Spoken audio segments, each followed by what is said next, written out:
What I'm showing you here is how to complete the missing fields on this Realtors Denver Metro spreadsheet. This is a list of all of the licensed real estate agents in the Denver metro area, and there's about 22,000 records. There's a lot here. And what I've been able to get from the regulatory agency is their first, middle, and last name, license number, the company they work for, the address of the company typically, phone number, and then that they're active.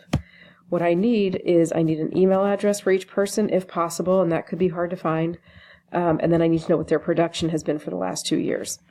So for email addresses, just do a search, a Google search. You know, I'm sure you're very good at figuring out what the combination of words should be. Maybe first, last name. You could put Denver Realtor next to it. You could put, in this case, Alliance Real Estate, something like that to try to get an email address. Okay. As far as the production numbers, that's a little, I'm going to show you how to do that. So you're going to go to Zillow.com, and go to Agent Finder. And then here, you'll, for the first time, have to put Denver, Colorado. And it's okay if they're not literally in Denver. This will capture even cities that are suburbs of Denver. Okay, but this is the screen that you want to be in. Move that over here. And so we'll start just for this first agent. It's Logan All. Okay, and here she is.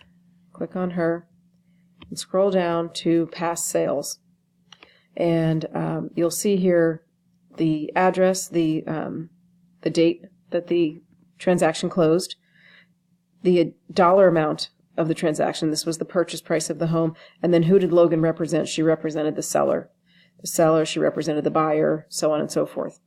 Okay, so what we're trying to capture here is how many, so the green column is dollar amounts, the blue column is number of units. How many units did she close in 2018 total? And what was the dollar value of all of those units? Then we want to isolate just where she represented buyers. Again, number of units and dollar amounts. So there's, I have been through this a couple of times now with this gal, and I can tell you there's 4 pages. Again, we're looking at the date here. There's 4 pages of 2018 transactions. So this would be her first transaction of 2018. You're looking for really a few sets of information. Total dollar amount for all transactions, and then going back to just how many times she was the buyer. So I think you're going to probably have to toggle back and forth between the 4 screens, but whatever system you come up with that works best for you, and I'm sure this would be a heck of a lot easier on dual monitors. I'm trying to show this to you on a tiny laptop. So, you know, you should be getting the gist of what information we're looking for here. And so we want that for 2018 and for 2017. Okay, and then of course try to grab an email address for these people to the best of your ability. Okay.